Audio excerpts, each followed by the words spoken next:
In the village of Umora, a woman's worth was measured by the cry of a child in her courtyard, and the number of colorful wrappers tied high to celebrate a naming ceremony. But for Naya, the only sound that filled her courtyard was the heavy silence of shame, broken occasionally by the mocking whispers of women who had no trouble bearing fruit. Their laughter would float across the dry earth like the scent of burnt offerings, reminding her every day of what she lacked and what the world demanded of her.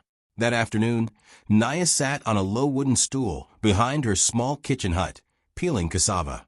Her hands worked mechanically, but her mind was far away, lost in a storm of shame, fear, and resignation. From the front of the compound, the sharp, piercing voice of her mother-in-law, Mama Keen, drifted across the air like smoke. "Kalu, my son." Mama Keen's voice rang out, shaking the thin, thatched roof. "How long will you water a dead plant? The rainy season has come and gone 10 times since you married this woman, yet her belly remains as flat as the market ground. Are you bewitched?" Naya's knife slipped and cut into her thumb. Blood welled up, deep crimson, thick and fast. She stared at it, but felt no pain. Her heart had been pierced by many sharper things, each day a silent blade that cut deeper than any wound her body could bear. Kalu, her husband, was a good man, steady as an iroko tree, patient as the earth itself. He came and knelt beside her, pressing a clean cloth to her bleeding thumb. "Mama, please," he said wearily. "Children come from God. We must trust His timing. God does not give to women who have eaten their own eggs in the spirit world." Mama Keen snapped, her face a mask of fury. "If you do not take a second wife by the next new moon, I will bring one myself. I will not die without a grandchild to honor my name." That night, the ultimatum hung over the house like a suffocating cloud. Naya lay awake on the thin mat, listening to the insects and the faint rustle of palm leaves outside. Every time she imagined the second wife, the house filled with laughter, whispers, and accusations against her. She clutched her stomach, praying silently that the gods might hear her and bless her with what she so desperately longed for, her own child. Desperation is a madness that creeps in slowly, then consumes you whole. The next morning, Naya woke with a plan born of fear and cunning. She patted her stomach with old wrappers and bits of cotton, making the slight curve of pregnancy where there was none. When Kalu returned from the farm, tired and dusty from the earth, she feigned nausea, swaying slightly. "Kalu, I think the gods have answered," she whispered, her voice trembling just enough to convince him. His eyes widened with joy, and he held her hands, believing, praying, rejoicing. "But I had a dream," Naya added cautiously. "For the pregnancy to hold, no man must touch me." He agreed instantly, not questioning, not hesitating. The news spread through Umora like wildfire. Mama Keen danced with glee, shouting from the roof and telling every passerby of the miracle about to bless their home.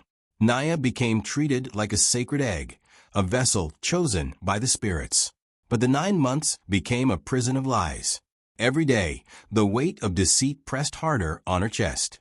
Every night, she wept silently, her tears soaking into the coarse mat beneath her. When the 9th month arrived, Naya knew time had run out. The fear in her chest had turned into a sharp, urgent ache that demanded action. Early one morning, she left the farm paths behind, walked past the babbling stream, past the familiar clusters of palm trees, until the dense, shadowed forest loomed before her, the forbidden forest of Umora. She reached the shrine of the forgotten, a place no woman dared enter alone. There, at its foot, sat a small woven basket. Her hands trembled as she knelt beside it. Inside lay a baby girl, awake, silent, her eyes too knowing for someone so small. "My chi has saved me," Naya whispered, her voice breaking. She lifted the child, feeling the warmth of life in her arms. The baby cooed softly, clutching her finger as if understanding everything. She screamed. She ran. She lied. An old woman, a spirit helper, a miracle, or perhaps a punishment disguised as salvation. The child was named Zara, the good mother. But Naya knew the truth. A stolen yam never digests peacefully. The price of deceit would always demand repayment. 7 years passed. Zara grew into breathtaking beauty, her skin like polished amber. her hair dark and flowing like the river at sunset.